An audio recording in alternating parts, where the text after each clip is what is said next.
읽겠습니다. 시작. 형제들아, 내가 너희에게 전한 복음을 너희에게 알려 하노니 이는 너희가 받은 것이요 또한 그 가운데 선 것이다. 너희가 만일 내가 전한 그 말을 굳게 지키고 헛되이 믿지 아니하면 그로 말미암아 구원을 받으리라.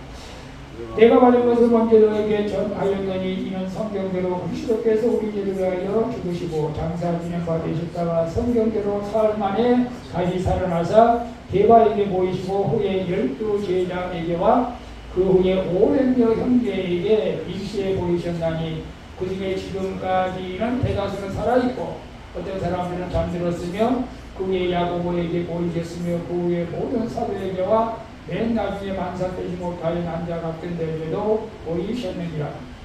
나는 사도 중에 가장 작은 자라. 나는 하나님의 교회를 박해하였으므로 사도라 칭함받기를 감당하지 못할 자입니다. 그러나 내가 나 된 것은 하나님의 은혜로 된 것이니 내게 주신 그 은혜가 헛되지 아니하여 내가 모든 사도보다 더 많이 수고하였으냐 내가 한 것이 아니오 오직 나와 함께 하신 하나님의 은혜로라. 그러므로 나나 그들이나 이같이 전파하며 너희들 같이 믿었느니라. 그리스도께서 죽은 자 가운데서 다시 살아나셨다 전파되었거늘 너희 중에서 어떤 사람들은 어찌하여 죽은 자 가운데서 부활이 없다 하느냐. 만일 죽은 자의 부활이 없으면 그리스도도 다시 살아나지 못하셨으리라. 그리스도께서 만일 다시 살아나지 못하셨으면 우리가 전하는 것도 헛것이요 또 너희의 믿음도 헛것이며 또 우리가 하나님의 거짓 증인으로 발견되리니 우리가 하나님의 그리스도를 다시 살리셨다고 증언하겠습니다. 만일 죽은 자가 다시 살아날 일이 없으면 하나님이 그리스도를 다시 살리지 아니하셨습니다. 만일 죽은 자가 다시 살아나는 일이 없으면 그리스도도 다시 살아나기 일이 없었을 테요. 그리스도께서 다시 살아나신 일이 없으면 너희 믿음도 헛되고 너희가 여전히 죄 가운데 있을 것이요.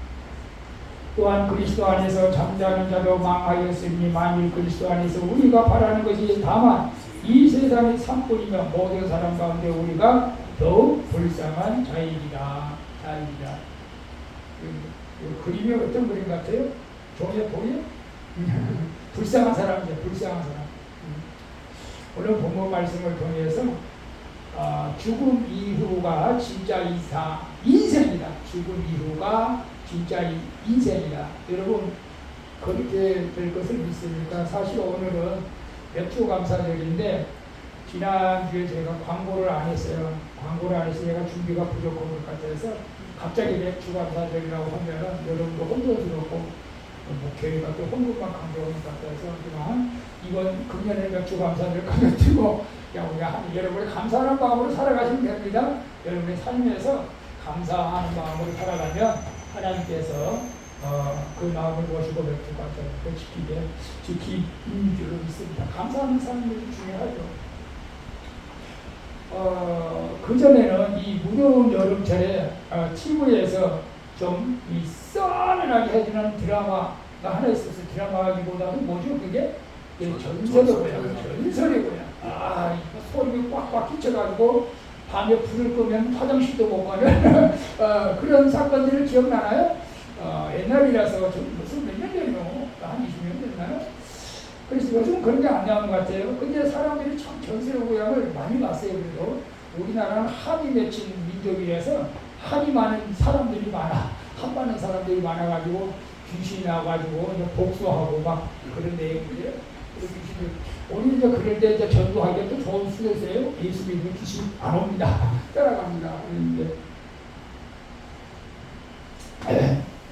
여러분 우리가 젊으신 분도 있지만 젊은 사람도 있고 나이 든 사람도 있지만 죽음을 생각한다는 것은 별로 좋은 일은 아니에요. 사실은. 그러나 우리가 신앙생활하면서 한번 죽음이라는 것도 한번 생각해 볼 필요가 있다. 그러면서 우리가 더욱더 믿음생활을 잘해야 되지 않을까 그런 생각을 해봅니다. 여러분들은 내가 죽는 날을 아는 것이 좋을까요? 모르는 것이 좋을 것 같아요. 좋은 점도 있고 안 좋은 점도 있고 그러겠죠.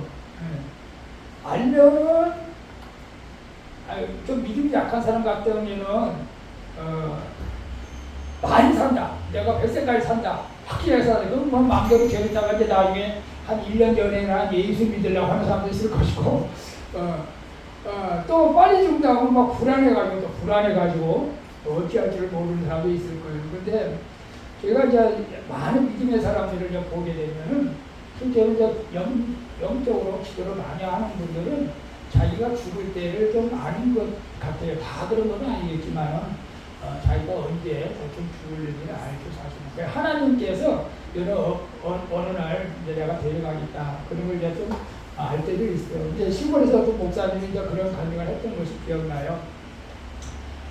기도 많이 하는 권사님이 와가지고 나이가 좀 있었어. 근데 나는 이제 금년에 겨울에 눈이 많이 올 때 나는 하나님 나라에 갈 것입니다. 그렇게 말을 했다는 거예요. 근데 어느 날 눈이 많이 왔어요. 그래서 이제 목사님이 전화를 했어요. 걱정이 돼서. 근데 전화를 안 받아요. 집에 갔더니 어떻게 되겠어요? 편안하게 잠자듯이 돌아가신 거예요. 주님나라에 가시고 자기는 이제 그날 이제 주님나라에 가게 된 것을 알았던 것이죠. 그래서 우리가 죽음에 대해서 이제 우리 무더운 여름이니까 우리가 좀 살벌한 경험을 해봐야 한번 생각해 볼 필요가 있는데, 사실 지금 사는 것은 별로 중요하지 않다. 물론 중요하죠. 믿음을 지켜야 되니까. 그러나 지금 사는 것은 진짜 인생이 아니고 죽음 후에가 진짜 인생이다. 우리는 이 진짜 인생을 어떻게 준비하느냐가 이게 중요한 것이죠, 사실은. 그래서 오늘 본문 고린도서 15장에는 우리에게 놀라운 소식을 전하죠. 죽음이 끝이 아니다. 죽음이 끝이 아니다. 진짜 삶이 죽음 후에 있다라는 것을 우리에게 말씀해 주고 있어요. 시골에 사는 사람들이 오히려 이 부활신앙에 대한 확신을 많이 가질 수가 있어요. 왜냐하면 곡식을 통해서 씨앗이 땅에 뿌려지는데 그 나중에 또 쌀이 나고 이렇게 나고 또 죽고 또 쌀이 나고 신기하잖아요. 그래서 어느 날 한 소년이 할아버지와 함께 이렇게 씨앗을 심고 있다가 소년이 물어봤대. 작은 씨를 땅에 심는데 물어봤대. 할아버지, 이 씨앗을 왜 땅에 묻어야 하나요? 이렇게 어두운 곳에 묻으면 죽지 않아요? 예, 할아버지가 뭐라고 그랬겠어요?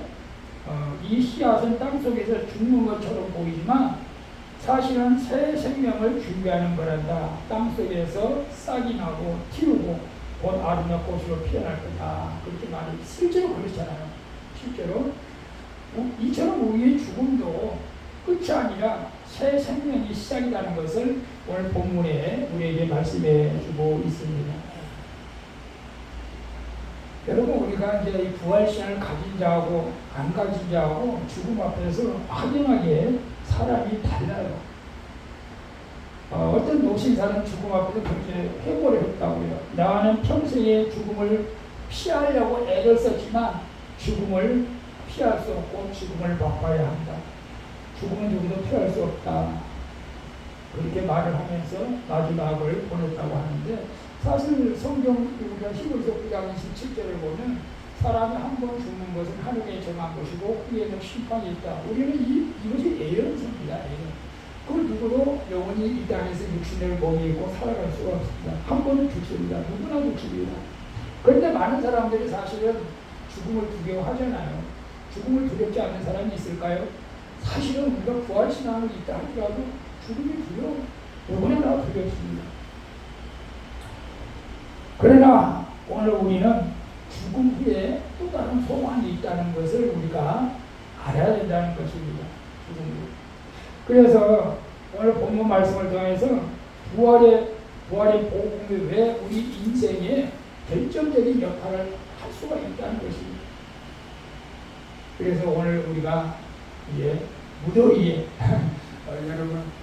여러분을 권면하고 위로하고 힘을 주는 말씀도 중요하지만 오늘 우리가 이 무더위를 어떻게 지내야 될 것인가. 그럼에도 불구하고 우리는 믿음을 가져야 된다. 이 믿음을. 복음을 믿는 자의 죽음 이후에 소망이다 라는 것을 본문에 말씀하고 있어요. 자, 보세요. 1절부터 4절까지인데, 형제들아, 내가 너희에게 전한 복음은 너희가 알게 하니 이는 너희가 받은 것이었고 그 가운데서 선 것이다. 너희가 만일 내가 전한 그 말을 굳게 지키고 헛되이 믿지 아니하였으면 그로 말미암아 구원을 받는다. 이게 사도 바울이 복음을 전하면서 고린도 교회의 성도들에게 말하는 거예요, 사실. 우리랑 똑같죠. 하나님의 말씀을 굳게 지키고 헛되이 믿지 마라 이거예요. 그래야 우리가 구원을 받는다. 구원을 받는다고 하는 것은 영원한 천국에 들어가는 것이죠. 그리고 부활을 경험하게 되는 것이죠. 3절에 보면 내가 받은 것을 먼저 너에게 전하였느니 이는 성경대로 그리스도께서 우리 죄를 위하여 죽으시고 장사 지낸 바 되셨다가 성경대로 사흘 만에 다시 살아나셨다라고 말씀하고 있습니다. 이건 너무나 팩트고 사실이죠. 그래서 예수님께서는 다 성경에 기록된 말씀을 우리가 지금 알고 있어요. 알고 있는 것이 이제 머리 지식이잖아요. 머리 지식. 머리 지식인데 항상 우리가 오기에 공부할 때 머리 지식을 가슴 지식으로 이제 가져와라. 가슴 지식을 갖다가 생활 지식으로 이제 가져오라. 그렇게 제가 말씀을 드리지 않아요? 여러분 우리가 예수님의 빈모델이 없다. 알고는 있어요. 그러면 내가 알고는 있는 거하고 내가 어떻게 그것을 경험을 느낄 수가 있는가. 이게 가슴으로 가져와야 되는데 예를 들어서 이것입니다.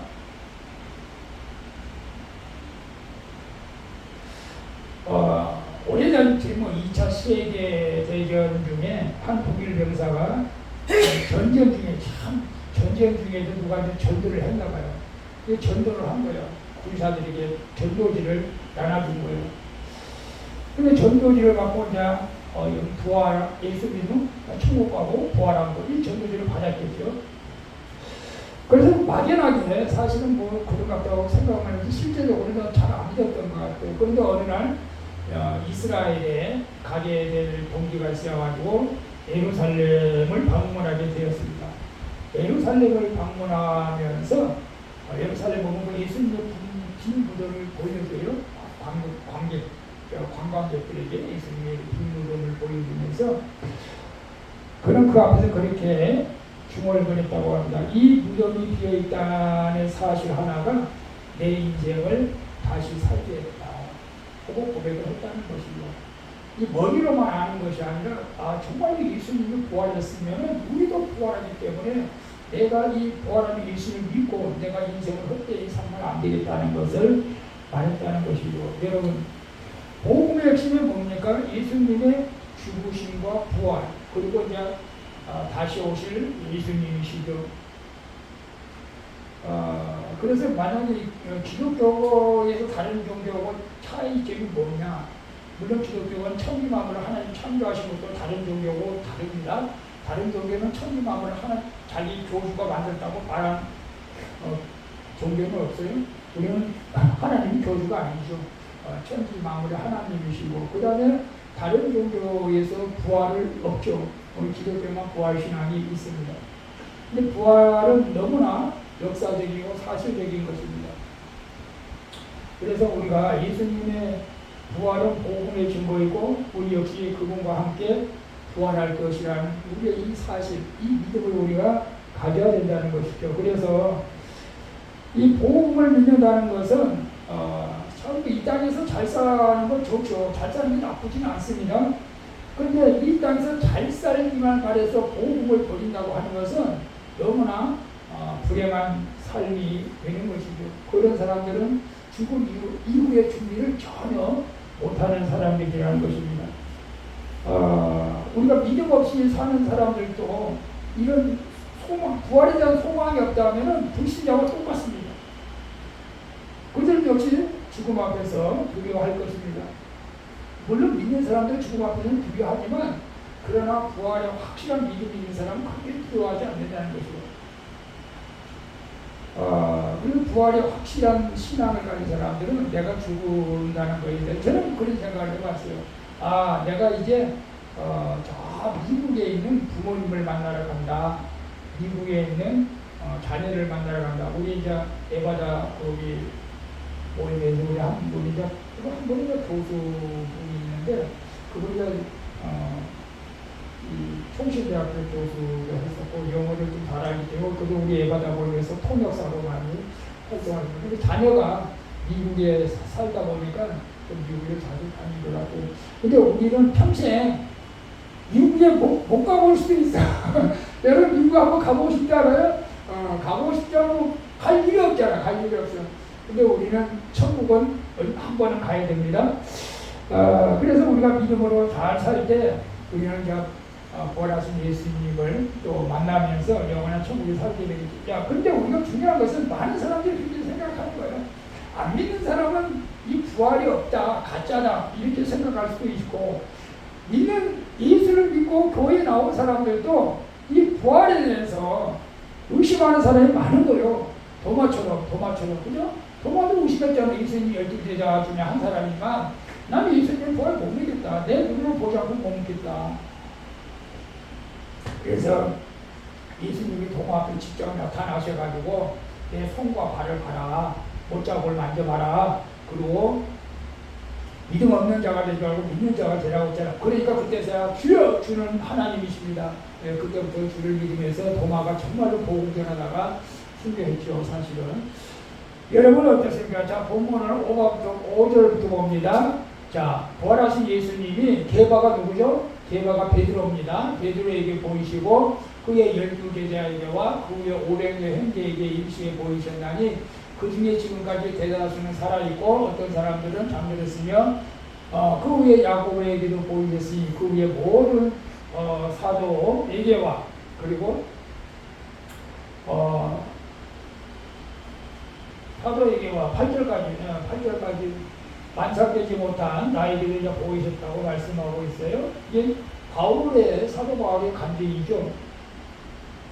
그래서 우리는 예수님의 부활을 강조해야 됩니다. 예수님의 부활은 환상이 아니었고 가시적인 것이 아니고 실제적 이 사건이었다는 것을 분명하게 말하죠. 사실 이제 사도 바울이 이제 고린도전서를 기록할 때는 그 당시 그대로 하면은 예수님의 부활을 목격한 사람들이 죽은 사람도 있지만 지금까지 살아있는 사람도 있다라고 말씀하고 있죠. 지금은 이제 예수님의 부활을 목격한 사람은 다 죽었지만 그 당시는 그랬어요. 너무나 우리에게 확실한 증거가 뭐냐면 게바에게 베드로에게 보이고 12제자에게도 보이고 그 후에 500명의 증인이 있다는 것입니다. 여러분 원래 법정에서 증인 한 명만 세워도 승소로 하게 되죠. 그러니까 유대인 법은 2명, 3명 증인이 있으면 확실하게 그건 이제 확실로 이제 받아들이는 거죠. 그런데 예수님이 부활하신 목격한 사람이 예수님 12제자 외에도 500명이 보였다. 500명이 보였다. 이건 너무나 확실한 사건 아닙니까? 이건 누구도 변명할 수 없고 부인할 수 없는 그런 확실한 사건이라는 것을 말하고 있습니다. 다시 말하면 부활은 얼마나 확실한 것이다. 너무너무 확실한, 이거 100%가 아니라 10,000%, 100,000%라는 것을 우리에게 말씀해 주고 있습니다. 그래서 부활을 목격한 사람들은 정말로 목숨을 구차하게 연명하기 위해서 신앙을 버리지 않고 오히려 자기 목숨을 버리면서까지 복음을 전한 것을 볼 수가 있습니다. 여러분, 그래서 이 예수님의 부활은 믿음의 대상이 아니고 실제적인 사건, 역사적인 사건이다. 우리가 눈으로 보지 못했지만은 그 증인들을 통해서 우리는 그대로 받아들일 수밖에 없다. 100%, 200%, 500%. 여러분 그러지 않겠어요? 여러분 우리가 역사 공부를 하잖아요. 세종대왕이 무엇을 만들었어요? 우리 종에 세종대왕이 뭘 만들었던 거 기억나? 빨리 생각난 거 있어? 뭐가 있어? 한글. 오, 그치, 한글 만들었어요. 한글. 자, 이순신 장군이 누구하고 싸워서 이겼어요? 이순신 장군 누구하고 싸워서 이겼어? 왜죠? 자, 이것을 우리가 어떻게 알아? 어떻게 알아? 우리가 그때 태어나지도 않았는데 500년이라는데 1000년이라는데 역사책이 그렇죠? 오늘 수경설자를 발표했습니다. 역사책이 바로 이겁니다. 이거 우리는 역사를 통해서 공부하는 거예요. 예수님이 부활했다고 어떻게 믿어? 역사로 기록되어 있어요. 역사로 500명 이상이 봤다는 거예요. 그래서 제가 이제 국어 시험에 초등학교 때 보면 이런 시험이 나옵니다. 자, 한글을 누가 만들었습니까? 1번 박정희, 2번 을지문덕, 3번 이순신, 4번 세종대왕. 누가 만들었어요? 정답? 알죠? 네. 자, 그러면 다시 한번 문제를 제가 드릴게요. 여러분 이제 초등학교 1학년이라고 생각할까요? 아니, 수업 방식에 믿음의 정신을 이 세상에 최초로 부활한 사람이 누구입니까? 1번 석가모니, 2번 소크라테스, 3번 예수님, 4번 공자. 정답은 몇 번이에요? 몇 번이에요? 다 알죠? 다 알죠? 우리는 이제 이 정답, 예수님이 부활하신 거예요. 예수님이 부활하신 거예요. 그래서 예수님의 부활은 우리가 신앙으로 믿는 것이 아니고 실제 팩트다. 그래서 우리는 이 믿음을 우리가 가져가야 된다 이겁니다. 그래서 이 부활신앙을 믿는 사람들에게 놀라운 일들이 생기지 않은 거예요. 그래서 부활은 개인이 현재를 뭐랄까 내가 현재 살아가는 모든 환경을 바꾸는 능력이 있다는 거예요. 바꾸는 능력이 있습니다. 자, 9절부터 봅니다. 나는 사도 중에 가장 작은 자라. 나는 하나님의 교회를 박해하였으므로 사도라 칭함을 받지 감당하지 못하였으니 그러나 내가 나된 것은 하나님의 은혜로 된 것이니 내게 주신 그 은혜가 헛되지 아니하여 내가 모든 사도보다 더 많이 수고하였으나 내가 한 것이 아니오 오직 나와 함께 하신 하나님의 은혜로다. 그러므로 나나 그들이나 이같이 정함이 너희도 이같이 믿었느니라. 이 사도 바울이 예수님의 그 부활을 목격하고 나서는 완전히 인생이 180도로 바뀐 것이죠, 사실. 그전에는 사도 바울이 어떤 사람이었느냐? 예수 믿는 사람을 핍박했어요. 제사장들, 대제사장들 잡아가다가 관가에서 고발하고 그런 사람이었어요. 저는 어떤 사람이에요? 저도 예수 믿는 사람을 교회에 못 나가게 박해했던 사람입니다. 제가 회개 많이 해야죠, 사실은. 근데 예수님이 이제 저 같은 사람 목사로 만들어주는 것이 이게 하나님의 은혜라는 거예요. 사도 바울은 또 그렇게 고백하는 나는 사도 될 자격이 없다. 나는 예수 믿는 사람을 박했던 사람이다. 그런데 내가 이렇게 변한 것은 하나님의 은혜다. 여러분 좀 변화됐습니까? 이 부활의 신앙을 가진 사람은 변화가 되는 거예요. 성격도 바뀝니다. 성품이 바뀝니다. 목표가 달라지는 것입니다. 그래서 이 부활신앙을 가진 사람들이 사실 그냥 기독교에서 막연하게 그냥 예수 믿는 것이 아니라 확고한 내가 죽은 후에 인생이 달라진다는 것을 알게 된 사람들은 다 변화가 되는 거예요. 그래서 특별히 우리는 일반적인 사람들은 변화가 잘 일어나는지 안 일어나는지 몰라요. 일반적으로 교회에 다니는 사람들은 저 사람은 뭐 항상 착했으니까 교회를 다니도 착하고 안 다니도 착하고 그러니까 별로 뭐 변화가 있는지 없는지 그렇게 모르는 사람들이 있어요. 그런데 이제 확고하게 나타나는 사람들은 대부분 이제 그 죄수들이죠. 죄수들은 확실하게 이제 정말 변했네. 이렇게 우리가 주변에서 객관적으로 우리가 말을 할 수가 있는데 물론 우리나라도 변한 사람이 많아요. 이제 살인자에게 복음 전자로 변한 사람이 남미 나라에 있어요. 연쇄살인범 감옥에 수감됐어요.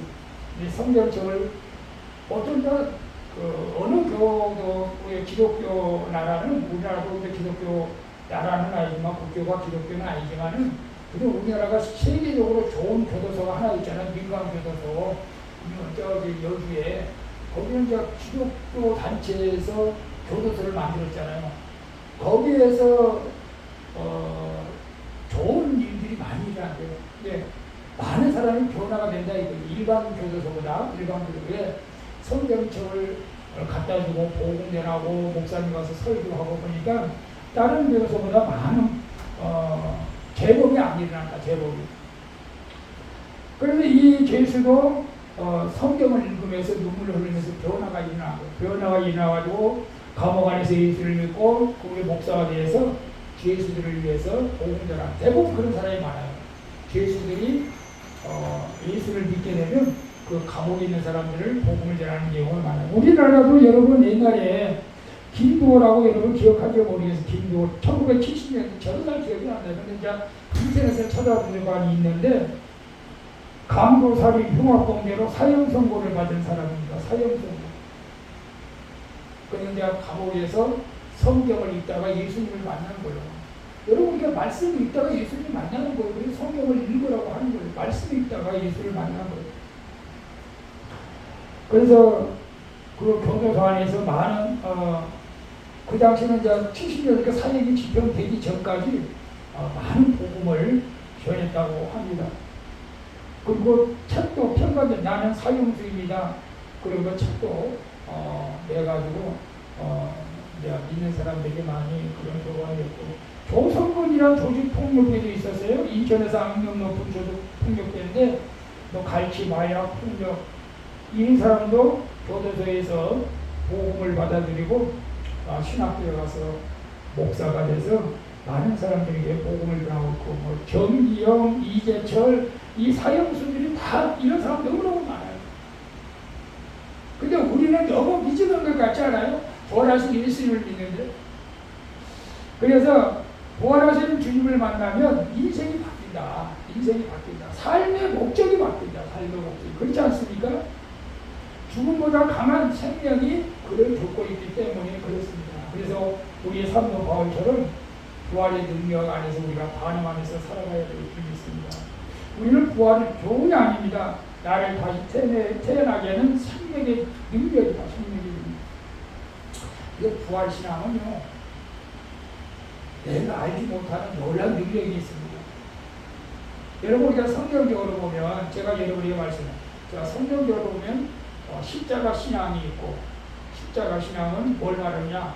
어떤 고난이 와도 예수님의 십자가를 바라보며 우리는 고난 가운데 이게 십자가 신앙. 고난 욕처럼 고난 가운데 이게 그 다음에 이제 부활신앙이잖아. 부활신앙. 정말로 부활신앙. 나는 죽음이 두렵지 않다. 근데 죽음이 두려워하지 않으니까 뭐든지 조폭보다 더 무섭게 사실은. 그 다음에 우리가 재림신앙이 있으면 재림신앙 이제 다시 오실 예수님을 맞이하기 위해서 우리가 요즘 재림신앙 때문에 이제 신부단장을 해야 한다는 그런 많은 유튜브에 올라오고 신부단장을 해야 한다. 예수님이 다시 오실 것을 대비해서. 그래서 이 세 가지가 다 중요합니다만은 이 세 가지 중에 한 가지를 선택하라면 여러분 어떤 것을 선택하면 좋을 것 같아요? 부활신앙이에요. 부활신앙. 부활신앙. 제가 그래서 부활신앙에 대해서 가끔 말을 합니다. 이 세상에 가장 무서운 사람이 누구입니까? 라고 했을 때 술 먹은 사람! 술 먹은 사람 제정신이 아니고 막 죽이려고 해. 정신이 없어서 이상. 술 먹은 사람 무서워. 이제 그렇게 말하는 사람도 있잖아요. 근데 어떤 사람은 막 119가 무섭다. 119는 불이 나도 가고 물난리가 나도 가고 뱀이 와도 가고 막 그냥 어디든지 119는 다 가니까 막 그러니까 119. 근데 딱 누가 그래요? 부활신앙을 가진 사람이 제일 무섭다. 왜? 부활신앙은 나 죽여라 죽여. 나는 죽어도 산다. 나는 무서울 게 없다. 이게 부활신앙이 제일 무섭다는 거예요. 사실. 실제로 그렇지 않겠습니까? 우리가 이 부활신앙을 가진 자가 제일 무섭다는 거예요. 부활신앙을 가진 자는 누구도 경계되지 못합니다. 여러분 부활신앙을 가지고 살아갈 수 있기를 축복합니다. 부활신앙이 그만큼 담대하다는 담대합니다. 어떤 장군보다도 더 담대합니다. 자, 그런데 만약에 이제 아니 역설적으로 사도 바울은 우리에게 말하는 거예요. 역설적으로 말하는데 16절에 보면 만일 죽은 자가 다시 살아나는 일이 없으면 그리스도도 다시 살아날 수 있는 일이 없을 터요 그리스도께서 다시 살아날 수 있는 일이 없으면 너희의 믿음도 헛되고 너희가 여전히 죄 가운데 있을 것이요. 또한 그리스도 안에서 잠자는 자도 망하리였으니 만일 그리스도 안에서 우리가 바라는 것이 다만 이 세상의 상권이면 모든 사람 가운데 우리가 가장 더욱 불쌍한 자다. 그렇지 않겠어요? 이건 너무너무 확실한 예수님의 부활을 강조하는 거예요. 역설적으로. 그러니까 우리가 세상에서 가장 불쌍한 자가 아니라 우리는 세상에서 가장 행복한 사람이다. 왜? 우리는 부활하기 때문에 영원한 천국에 영원한 주님과 함께하기 때문에 이 세상은 잠깐이잖아요. 아까 우리의 인생은 70여, 80이라도 신속히 날아가고 수고와 슬픔뿐이다. 우리는 영원한 천국에 가서 사는 것이 진짜 우리의 인생이라는 것입니다. 여러분, 그래서 부활이 없다면 우리 믿음도 헛되고 설교도 헛되고 모든 것들 헛되지만 확실히 부활이 있다는 것을 강조한 겁니다. 이건 강조, 역설적으로 강조한 거예요. 죽음을 넘어선 사람들 많이 있습니다. 죽음을 넘어선 사람들은 제가 이제 마지막 예화를 하나 더 드리려고 할게요. 어떤 어머니가 병상에서 임종을 앞두고 있었어요. 그 아들이 손을 꼭 잡고 말했다고 합니다. 엄마, 이제 곧 다시 볼 수 있어요? 하늘나라에 있어요. 그 말에 어머니는 하나님께서 이렇게 말했다. 그래, 이별은 잠시고 만남은 영원하니까 이렇게 말을 했다고. 여러분, 우리가 병원에 가면 이제 그 암 환자들, 말기암 환자들 있잖아요. 그래서 확실히 이제 반응들이 정말 예수를 받아들인 사람하고 안 받아들인 사람하고 이 죽음의 차이가 너무너무 확연하게 달라진 것을 많은 것을 말하고 있습니다. 우리가 죽음은 아주 멀리 있어야 되겠지만 우리가 지금부터 우리가 준비를 해야 됩니다. 그래서 우리가 부활의 능력을 가진 삶을 살아가야 될 줄로 믿습니다. 그래서 예수님의 부활은 단순히 과거 사건이 아니라 우리의 삶에 실질적인 영향을 미친다. 그래 어떤 고난 가운데서 우리가 좌절하지 않고 두려워하지 않는다는 것입니다. 그래서 우리를 죽음 이후가 진짜가 시작된다. 죽음 이후가 진짜다. 지금은 가짜다. 제가 이제 우리 카톡방에 서울대학병원 원장 그 이름이 뭐였죠? 한만청 교수인가? 한만청. 그래서 카톡방에 제가 올렸잖아요. 근데 제가 한 3, 4분짜리인데 다 좋아. 그분들 암에 걸려가지고 어떻게 하나님의 은혜로 고침받고 83세까지 살면서 느낀 것을 말하는 거예요. 느낀 것을 말하면서 항상 감사하면서 살아야 된다. 행복하게 살아야 된다. 뭐 조심하게 살아야 된다. 근데 다 좋아요. 근데 저는 마지막에 한 가지가 딱 마음에 와서 하는 게 뭐냐면 오늘 하루를 정말로 감사하며 살아라. 우리가 지난밤에 잠에서 다시 깨어난 것이 부활이다. 부활이 그렇다는 거예요. 잠에서 깨어난 우리가 죽음이라는 것은 잠자는 거라고 말하고 잠자는 예수님 볼 때 우리가 부활하잖아요. 우리가 작게는 지난밤에 잠자다가 아침에 깨어난 것이 부활이다. 부활. 그런 부활했다고 하는 그런 마음을 가지고 기쁘게 살아야 돼요. 기쁘게. 그게 아니겠습니까? 이 세상은 아까 우리가 찬양했지만 잠시 사는 것이고 영원한 진짜 우리 시작되는 그 인생을 우리가 준비를 해야 됩니다. 그래서 누군가 죽음 이후 진짜가 시작된다는 이 소망을 우리가 알고 가져야 된다는 것입니다. 사실 이 세상도 중요합니다. 아무것도 아닌 것이 아닙니다. 그러나 진짜 인생은 죽음 후에 있다. 예수를 잘 믿는다면 우리는 예수님과 함께 영광의 부활로 영원한 천국에서 이 땅에서 비교할 수 없는 기쁨과 행복을 누리는 거죠. 사실은. 여러분, 그래서 이 세상에서 너무 환경에 연연해가지고 좌절하거나 보자기하거나 뭐 자학하거나 그럴 필요가 없다.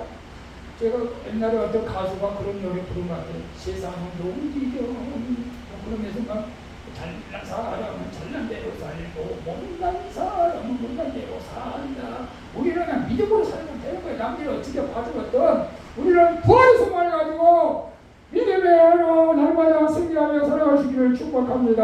아멘. 그래서 죽음의 진정한 행복을 원한다면 정말 예수님의 부활 생활을 가지고 이 땅에서 우리 얼마 되지 않는 인생을 싸워야 돼요. 정말 믿음을 가져야 돼요. 믿음을 가져야 돼요. 날씨가 덥지만 그래도 믿음을 가지고 기도하고 전도하고 예배드리고 찬양하고.